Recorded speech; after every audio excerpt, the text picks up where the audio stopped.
경제 아나운서들의 개념 있는 토크 이어집니다. 자, 오늘도 유림 아나운서와 함께 할 텐데요. 아나운서님 안녕하세요. 안녕하세요.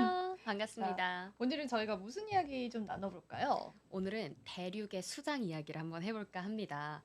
많은 분들이 예상하셨겠지만 바로 시진핑에 대해서 오늘 다뤄보겠습니다. 사진에 보이시는 것처럼 시진핑은 중화인민공화국의 7대 주석이고요. 1953년생으로 오늘 71세라고 하십니다. 어린 시절 보면 요 중에서는 가장 왼쪽에 위치한 분이 시진핑이라고 해요. 오른쪽에 계신 분은 당연히 아버지신데요. 53년에 이 시중신이라는 분의 아들로 태어났습니다. 중국 공산당에서는 이때 당시에 시진핑이 7년 동안 토굴에서 살았다고 하는데요. 사실 베이징에서 태어났고 또 시진핑이 중국의 수장이기 때문에 이 탄탄대로 정말 금수저를 물고 태어나지 않았을까 생각을 했는데요.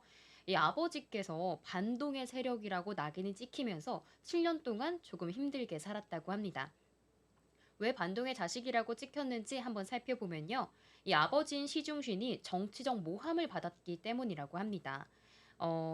이분께서는 66년 문화 대혁명이 일어났을 때 아버지가 대약진 운동에 항의를 하다가 실각을 했다는 이야기도 있고요. 또 반동을 미화한 소설을 주동한 범인이다라는 이야기까지 있었다고 합니다.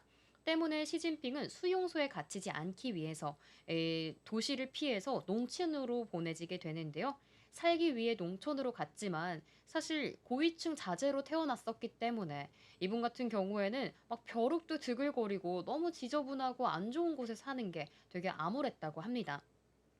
근데 그렇게 7년을 보내다 보니 그곳에서 되게 강인해졌다고도 하는데요. 100kg에 달하는 보리 가마니를 들고 이 산을 타는가 하면요. 또 어려움에 처한 마을 주민들에게 좀 심리 상담까지 해주는 이런 자상함까지 갖췄다고 합니다. 그래서 시진핑은 훗날에 이 량저호라는 농촌에서 살았던 시절이 내 인생의 전환점이었다 회고하기도 했습니다. 하지만 반동의 자식, 이런 낙인이 찍혔으면 어린 나이에 되게 위축도 되고 힘들었을 것 같은데 여기서 시진핑은 좌절하지 않았습니다. 조금 더 성장한 모습의 시진핑인데요. 되게 조금은 좀 훈훈한 청년 같지 않나요? 그렇네요. 네. 네. 이때 당시에 좀 남달랐다고 합니다. 요때도 조금 굴레 좌절하지 않고 번번이 거절을 당하면서까지 공산당의 인재 양성을 하는 청년 조직 공산주의 청년당에 끊임없이 신청서를 냈다고 합니다. 하지만 계속해서 반동의 자식이라는 꼬리표가 그를 따라왔는데요. 그렇기 때문에 계속해서 거절을 당하다가 8번 만에 입단 승인을 받게 됩니다. 이때 같은 경우에는 워낙 꼬리표가 강했기 때문에 이 지역으로 내려온 사람이 다시 한번 이 당에 들어온 걸로는 첫 사례라고 합니다. 이어서는 1975년에 칭화대학교에서 화학공학과에 공농병 추천 청강생 신분으로 시험을 없이 입학을 했다고 합니다. 그러던 중에 문화 대혁명이 끝이 났고요. 아버지였던 시중신이 정치적으로 복권이 되는 호재가 있었습니다. 이때 당시에는 시진핑에게도 아무래도 서광이 좀 따라왔는데요. 칭화대를 졸업하고 나서 1979년에 껑비아오라고 하는 분의 비서장이 됐다고 합니다. 사실 한국으로 따지면 갓 화학공학부를 졸업한 대학생이 국방부 장관의 비서진으로 활동을 한 건데 어마무시한 이제 직책을 가졌다라고 보시면 될 것 같습니다. 당시에는 부총리를 겸직하고 있던 껑비아오는 군의 일상적인 업무를 담당하는 실세였다고 하는데요. 사실 시진핑이 대단한 것도 있겠지만 아버지가 조금 다시 복직을 하고 정계에서 좀 널리 떨치고 있었기 때문에 가능한 거 아니냐 하는 시선도 있다고 합니다. 시진핑은 현역 군인 신분으로 이 껑비아오를 수행하면서 군 관련 경험을 차곡차곡 쌓아 나갔는데요. 시진핑의 당시 군 경험은 이후에 차기 국가 최고 지도자까지 올라가는데 또 덕을 봤다고 합니다. 그래서 공산당 총서기를 두고 시진핑과 경쟁을 벌였던 인사 가운데 군대를 경험했던 사람은 시진핑이 유일했다는 소리도 있습니다. 다음으로 관료 생활을 조금 지켜볼까 합니다. 관료 생활은 그야말로 승승장구였습니다. 사실 어린 시절만 조금 어려움을 겪었을 뿐이지 이후에는 정말 탄탄대로를 겪었던 거 아닌가 생각이 드는데요. 이 양력을 보면 이 좀 길 정도로 엄청나게 경력이 많습니다. 1982년에 조금 그로서는 중대한 선택을 했다고 볼 수 있습니다. 군문의 길을 열어주겠다는 방금 말씀드렸던 껑비아오의 제안을 뿌리치고 이 지방에서 일하겠다고 결심을 했던 건데요. 당시에는 중국 군부에 이제 높이 있는 위상이 있는데 이걸 어떻게 박차고 가느냐 하는 주변에 우려감이 있었다고 합니다. 하지만 그는 이 파격적인 선택을 통해서 중국 공산당의 인재 육성 과정으로 좀 자리 잡게 되는데요. 대학 졸업 3년 후인 1982년에는 허베이성이라는 곳에 정딩현의 당부서기를 맡는 것으로 이 출세를 시작했다고 합니다. 허베이성을 거쳤다가 1990년대에는 폭발적인 경제 성장을 보이는 남부로 이당을 했다고 하는데요. 그래서 푸젠성, 저장성 등 동남부 지방에서 이 정부에서 지냈다고 합니다. 그리고 2007년에는 상하이 당서기를 지내면서 장쩌민과 주룽지에 파버린 상하이방과도 관계를 맺게 된다고 합니다. 이 지역으로 내려가서 상하이까지 차곡차곡 이 정부 생활을 거쳐온 건데요. 그러고 나서 1998년 5월에는 15차 당대회에서 중앙위원회 후보위원에 선출이 됐다고 합니다. 전국인민대표 대회 대표도 역임을 해왔고 2002년에는 11월 16차 당대회에서 중앙위원회 위원으로 승진까지 했다고 합니다. 이런 내용들을 보면 이 정치계 쪽에서는 엘리트 코스를 밟아온 것 같이도 좀 보입니다. 이어서는 아무래도 이 탄탄대로 끝에는 베이징이 자리 잡고 있었는데요. 결국에는 베이징의 주인까지 되게 됩니다. 2006년에 중국에서는 정치권을 뒤흔드는 이 격변이 하나 일어났다고 하는데요. 상하이시 당서기 천량위가 부패 혐의로 실각을 했기 때문입니다. 중국 공산당 최고위급에 해당하는 정치 국원이 갑작스럽게 부패 문제에 걸리면서 무너진 것이 그 이유인데요. 천량위는 중국 공산당 최대 퍼벌 가운데 하나인 상하이방으로부터 분류가 됐기 때문에 그의 실각은 단순히 고위공직자로서 개인의 부패로 꼽히진 않는다고 합니다. 쉽게 얘기하자면 당파 싸움에 관련된 내용이라고 보시면 될 것 같은데요. 이 천량위의 후임을 두고는 그때 당시에 장쩌민 전 주석이 이끄는 상하이방과 그리고 후진타오 당시 주석이 이끄는 공청단의 대결 양상이 보였습니다. 두 당 간의 피 튀기는 대결이 있는데 그 당에서 뽑힌 게 아니라 두 계파에 속하지 않은 시진핑이 뽑혀서 조금 이례적이다, 예상을 뒤엎는다 이런 평가가 많았습니다. 시진핑에게 이제 훈풍이 불어온 건데요. 여기서 그치지 않았습니다. 천량위 사건 뒤처리와 상하이 도처에 뿌리내는 이 부패 문제를 척결하겠다고 나선 건데요. 그로부터 7개월 뒤 이 제17자 전국대회 대표대회에서 새로운 파란을 일으켰다고 합니다. 2008년 3월 중국 공산당 최고위직인 정치국 상무위원 자리를 꿰찼고요. 당시 시진핑은 잘해야 정치국 상무위원보다 서열이 조금 더 낮은 정치국원 정도에 선출될 것이라고 예상을 했는데 그 예상을 뒤엎은 것이라고 해석할 수 있습니다. 더욱이 시진핑은 서열 8위로 차기 국가 지도자로서 유력했던 리커창이라는 분이 있는데 이분까지 제쳤다고 합니다. 그렇게 돼서 지금 제가 표로 정리한 것처럼 현재의 양력을 보시면요. 2008년부터 13년까지 방금 말씀드렸던 제8대 중화인민공화국 부주석을 하셨고요. 그 뒤로부터는 2012년 11월 15일에 제6대 중국공산당 중앙군사위원회 주석, 그리고 16대 중국공산당 중앙위원회 총서기, 현직까지 하고 계시고요. 이어서는 2013년에 제7대 중화인민공화국 주석 되셨습니다. 그럼 여기서 조금 의문이 가실 게 너무 재임 기간이 긴 거 아닌가 하는 생각이 드실 텐데요. 잠시 후에 이에 대해서 조금 더 이야기 나눠보도록 하겠습니다. 이어서는 결혼 생활도 저는 조금 궁금하더라고요. 제가 뽑아왔습니다. 오른쪽에 계신 분 뉴스에서 많이 뵙지 않았나요? 영부인이신가요? 네, 영부인이십니다. 근데 영부인분 보면 이제 외모 칭찬을 안 할 수가 없겠더라고요. 상당히 출중하시고 또 중국 분들이 좋아하게 생기시지 않았나요? 맞아요. 되게 맞는 것 같아요. 그쵸. 화려한 이목구비가 눈에 띄는데 말 그대로 중국에서 유명한 가수셨다고 합니다. 사실 시진핑 같은 경우에는 영국 주재 대사의 딸이었던 첫 아내 허링링이란 분이 있는데요. 이분과는 성격 차이로 이혼을 하셨다고 합니다. 재혼한 분이 방금 소개해드렸던 펑리 위안인데요. 중국 인민해방군 예술단 소속이셨고 그때 당시에 중국의 국민 가수다라고 불릴 만큼 인기도 정말 많으셨다고 합니다. 중국에서는 사실 최고 지도자의 아내분이 등장하는 거는 좀 쉽지 않은 일인데 이분 같은 경우에는 워낙 대중적인 인기가 있다 보니까 공식 석상에 잘 자리 잡고 있다고 하고요. 또 이분에서 빼놓을 수 없는 이야기가 패션 외교입니다. 어딜 가나 좀 주목을 받는데 외신에서도 이분이 입고 있는 코트, 가방 다 주목을 받는다고 하고 중국 내에서도 스카프를 예쁘게 매서 스카프 패션이라고 따로 언어까지 만들어졌다고 합니다. 또 센스도 있으신 게요. 그 나라를 방문할 때 그 나라의 전통에 맞는 스타일과 색깔의 옷까지 고른다고 합니다. 네, 이렇게 조금 아내분까지 살펴봤고 방금 말씀드린 영구 집권에 대해서 살짝 이야기해 볼까 합니다. 시진핑 같은 경우에는 지금 1기, 2기를 거쳐 오른쪽 표에 나와 있는 것처럼 3기를 지금 재임하고 계십니다. 일련의 정치적 전략과 책략과 헌법 개정을 통해서 가능했던 일입니다. 2018년에 중국 공산당은 주석 임기 제한을 폐지를 했습니다. 그렇기 때문에 시진핑 주석이 무기한 집권을 할 수 있게 됐는데요.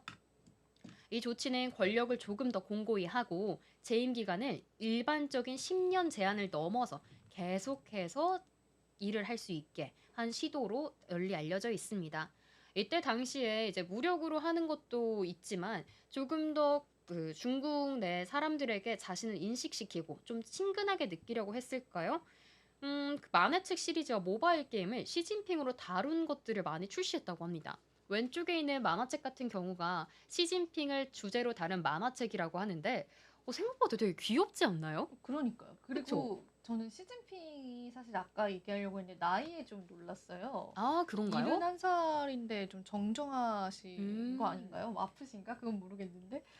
근데 생각해보면 음. 저희가 지금 많은 CEO분들 보면 음. 저희가 저번에 소개해드렸던 음. 버거킹 창업자 같은 경우에는 그쵸. 70살에 좀 세상을 그쵸, 떠나셨거든요. 그쵸. 그런 걸로 치면 되게 되게 건강하신 그쵸. 편이네요. 그게 참 신기하기도 하고 와이프랑도 나이 차이가 좀 나는 느낌이 들기도 하고 네. 그리고 요것도 되게 귀엽게 생각보다 나왔네요. 뭔가 무섭게 나왔을 것 같은데 교과서처럼 맞아요. 그런 거는 그쵸? 사실 우리가 이 중국이란 나라랑 좀 멀기도 하고 음. 이 공산당에 대한 이미지가 친숙하지 않아서 음. 좀 강압적이지 않을까 했는데 오히려 저렇게 귀여운 이미지로 어린 시절 어린 아이들에게도 좀 다가가는 면모도 볼 수 있어서 저는 조금 의외였던 것 같습니다. 그래서 영구 집권에 대해서 이렇게 알아봤고요. 또 저희가 경제 아나운서들의 개념 있는 음. 토크다 보니 어떤 주제들을 조금 더 다룰까 하다가 바로 경제 정책에 대해서 가져왔습니다. 최근 들어서 미중 간의 패권 경쟁 빼놓을 수 없습니다. 이에 대해서 미중 갈등 이야기하기 전에 내수에 대해서 짚어보고 이야기하도록 하겠습니다. 왼쪽에 있는 헤드라인에서 보이시는 것처럼 시진핑이 최근에 내수 경기를 살려라 이 14년 만에 통화 정책 완화를 시동 거는 모습이 보였습니다. 이 파격적인 부양책이라고 볼 수 있는데요. 중앙정치국 회의에서 적극적인 재정 정책과 이 온건한이라는 단어를 쓴 통화 정책을 시행했다고 합니다. 이에 대해서 내년 경제 방향을 결정하는데 돈을 풀어서라도 경기를 부양시키겠다 이런 제스처를 취한 걸로 보이고요. 부동산 시장 침체와 내수 투자 그리고 소비 급감 등의 선제적인 해결을 위해 10조 위안 그리고 2천조 원의 재원을 투자할 계획이라고 합니다. 사실 이에 대해서 구체적으로 어느 분야에 쏘일지는 계획이 나오지 않았는데 어디에 얼마나 투입이 될지 조금 관심이 되는 대목이고요. 이어서 12월 10일 기사인데요. 우측에는 시진핑이 세계 경제기구 수장들에게 올해 성장 목표가 자신 있다라는 말씀도 하셨습니다. 올해 경제 성장률 목표치인 5% 안팎을 달성할 수 있다 이러면서 자신을 했는데요.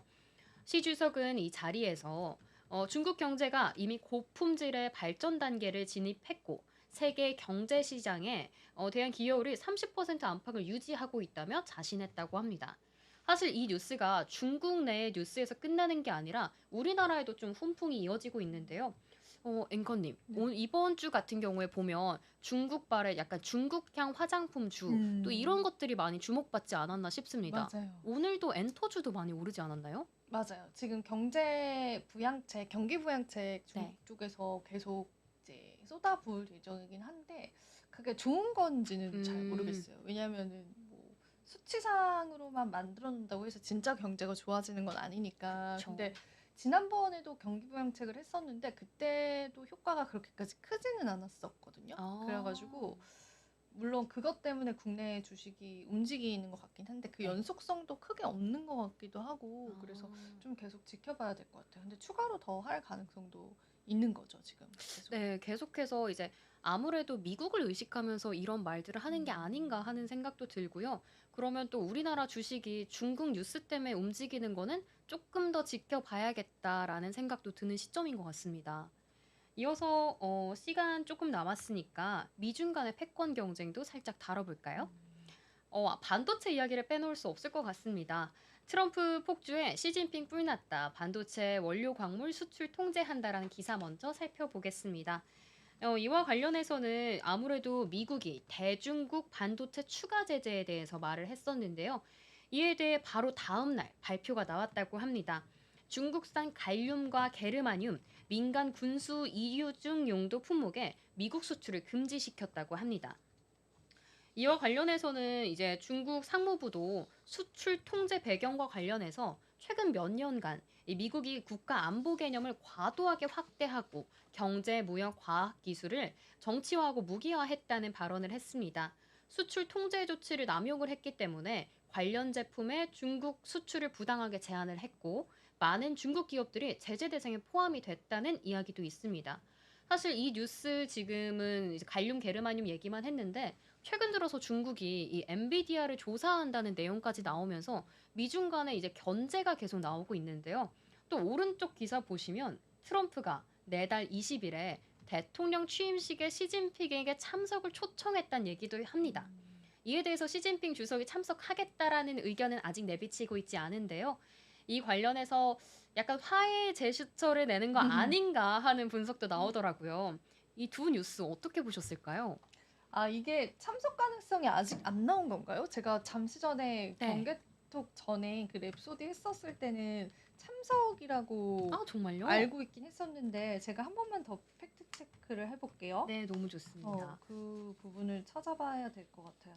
사실 어제 같은 경우에 나왔을 아, 땐 불확실하다. 다만 어, 이런 국가 수장들을 대통령 취임식에 부른 건 이례적이다 음. 정도 아, 나왔었는데 여부는 아직 밝혀지지 않았다라고 하네요. 아. 근데 이제 지난번에도 참석했었던 적이 있었던 건 아시죠? 아, 지난 취임 네네네. 때도. 그래서 맞습니다. 이번에도 가능성이 좀 있다라고 좀 보여지기는 하는 것 같습니다.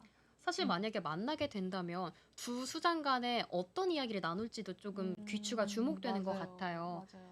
그 안에서 사실 한국 증시가 특히 반도체 관련주가 많이 흔들리기 때문에 어떻게 또 흘러가는지 둘 간에서 화해가 이뤄질지도 좀 지켜보면 좋을 것 같습니다. 좋습니다. 네, 시간 관계상 이슈는 요 정도로 그렇네요. 다루면 좋을 것 같은데요. 저희가 오늘은 짧게 이야기해야겠네요. 그죠? 네. 마지막으로 또 그러면은 시진핑에 대해서 좀 한마디로 정리를 또 해주시면이 우리 시청자분들 보기 좋을 것 같아요. 사실 시진핑에 관련해서는 이제 정치적인 뉴스로만 나왔는데 그 음. 생애에 대해서 제가 알아본 적이 없는데요. 네. 생각보다 조금 인간적인 면모도 있는 것 어, 같고요. 이 정치적인 걸로 보면 되게 좀, 음, 뭐라고 해야 될까요? 한 파격적인 행보도 많이 음, 보이는 것 같습니다. 오늘 제가 찾아본 거에 뭐 반부패 캠페인이라던가 음. 이런 거에 있어 자국민을 위해서는 조금 파격적인 행보들, 조금 더 진취적인 모습들 많이 보여주고 있는 것 같아요. 지영 앵커님은 또 오늘 어떻게 음. 보셨을까요? 저도 일단 오늘 자세히는 못 음. 들어봤지만 그래도 뭐 그 리더로서의 면모도 있기는 한 것 같고 우리가 사실은 뭐 다양한 시진핑 주석에 관한 인식이 있긴 하지만은 그래도 되게 그거 생각 들었어요. 장기 집권을 그래도 아, 한다라고 하는 부분들에 네. 대해서는 중국이 아직은 민주주의 국가가 확실히 아니기는 하구나. 뭐 그쵸. 그분이 잘하고 못하고 이런 걸 떠나가지고 그런 생각들도 좀 드는 그런 맞습니다. 내용이었던 것 같습니다. 음. 자, 오늘 경계톡은 저희 여기서 인사드리도록 하겠습니다. 자, 우리 같이 인사할까요? 오늘도 네. 시청해주신 여러분 고맙습니다. 감사합니다.